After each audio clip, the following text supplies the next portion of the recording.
it's probably gonna draw some controversy, but has nothing to do with Sweetwater or really any platform as far as what you buy, um, equipment or software or any of that.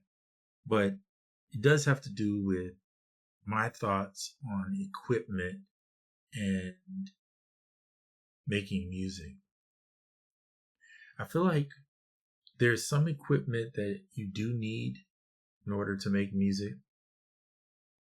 Hence, like a MIDI controller, keyboard, things of that nature.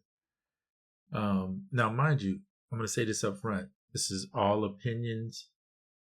You may feel completely different. That's cool. But this is just my take on it. I have hardware. I play bass. I play guitar. I have instruments. I have all of that. So I'm just speaking from a standpoint of that versus just using a DAW or what you have. So many people buy a lot of instruments. Maybe they're a collector. Maybe they just enjoy the fun of using them. And it's totally understandable because I gotta admit, I love it too. But I realize that the equipment is not really making me make music. There's a little bit of inspiration that has to exist. And then there's the other facet of you need something that can make you finish a song.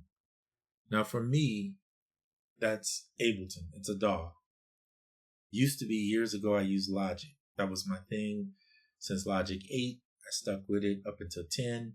And then when I finally got into Ableton 11, I switched over, never to look back. Part of that had to do with Ableton pushed me in a different direction, allowed me to explore more. And a lot of equipment actually works with Ableton. So I didn't want to fight the battle of trying to deal with Logic and its woes that it brought me. And I wanted to get right into what I thought was the best, which was Ableton for me. Again, this is my experience, my thoughts. Yours can differ. You can put them in the comments what you think. But equipment does not necessarily mean that you're going to make good music or that you're even going to make music at all. In fact, you could have all the pieces and still never do anything if you're not inspired. But you also could have all the pieces and never finish anything, like start a song and then quit midway through, or just build a loop and get stuck with just a loop. Now I've done both, and I'm here to tell you that the more simple my setup is, the better off I am. So let's just talk about what I think is kind of necessary to make music for me. This one right here, the Launch Key 49 MK4. This is a one-stop shop. Now you could get the 37 if you need space and you don't need the sliders. Then I would say go with the 37. You lose a whole octave, but who cares if you really like it, right? The pads are good enough to be your drum pads. If you're a person that like to work in the triggers section of Ableton, they're good enough for that. And if you don't use Ableton, they're still good enough for drums and using things of that nature. So you have the keys. The keys are not the greatest keys I've ever played. They're not meant to be a piano. They're meant to be a synth action type key. I think these on the 49 are semi-weighted. Yep, semi-weighted. However, at the same time, my dog just walks in. It's funny. At the same time, 1 second, I'm just gonna let her out and close the door. Okay, so at the same time, this works. You have your knobs up here that can be used to make adjustments, and of course your pitch and mod wheels and the octave buttons right there. You can see them. So for me, this keyboard alone is everything that I need with the computer. And of course you need plugins to make music. And I'm talking about this is all I need hardware wise. I think it's one of the greatest pieces. Now they are coming out with a white edition, which I think looks amazing. And Looks really good. But anyway, that doesn't matter. That's just a colorway. So looks like they got a couple on sale. Oh, they're all on sale. Okay, a little bit. $30 price drop. Nice. Anyway, you need some headphones. So that would be the next piece of gear I'd say most people need is headphones to make music. Now, mind you, I say this, but you could do without them if you wanted to. I just find that having a set of headphones is the best. You need the best, not really, but you do need some decent ones. For me, these are the ones I use right here. Well, I use the Bluetooth ones, but you could get these right here. The Audio Technicas are really nice. I think they work great for making music. If you wanted to go with a wireless setup, the AI TMA 2s are pretty good. They make a studio one now, but I don't see it on here. Yeah, because here's the DJ stuff. And I believe, if I'm not mistaken, on these, the parts are replaceable or something like that.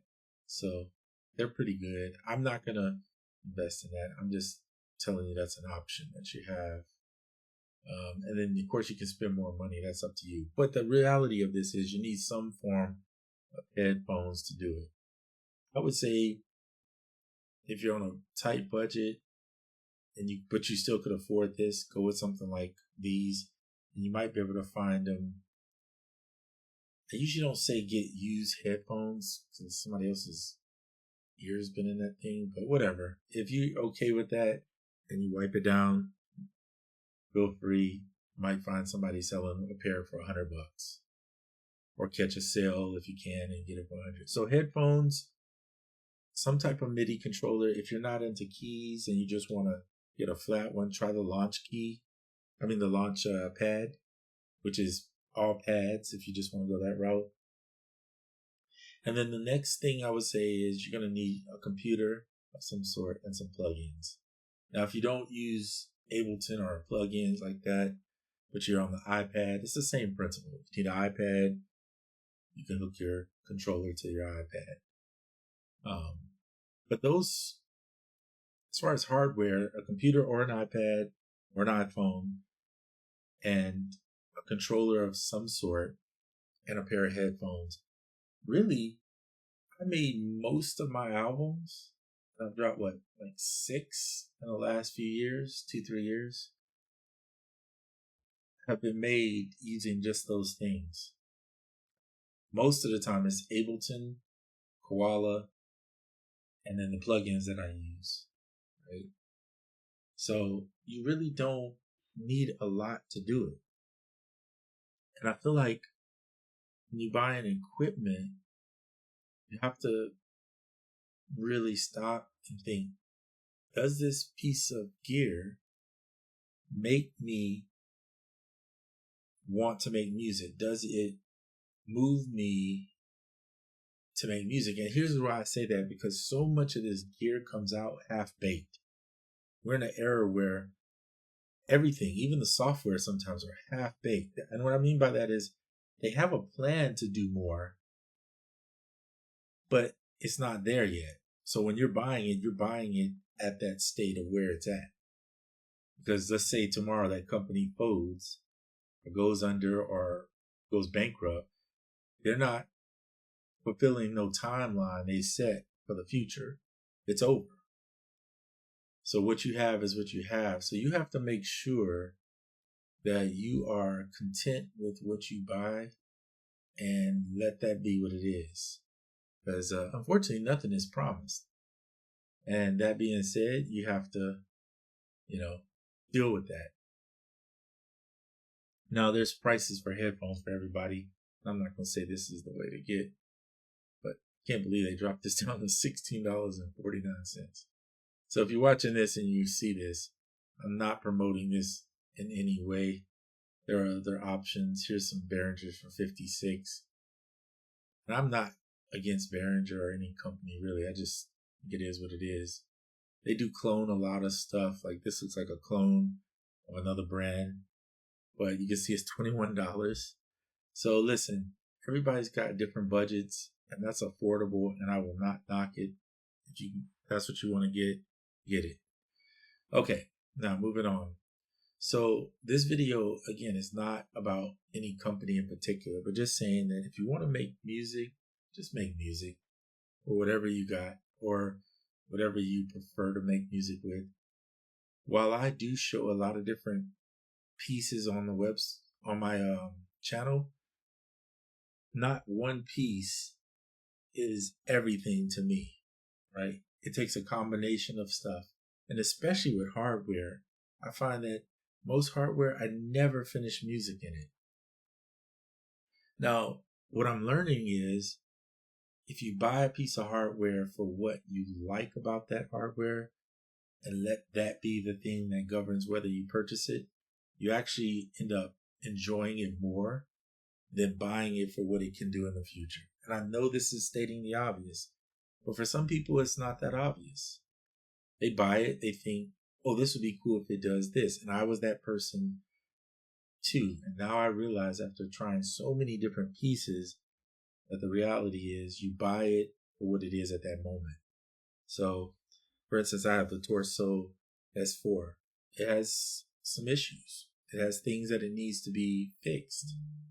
The developers are very well of it, very knowing of it, and yet they don't give a timeline necessarily when they're going to fix it. And if they quit tomorrow, the piece of gear I got is what I got, right? I have to accept it as what it is.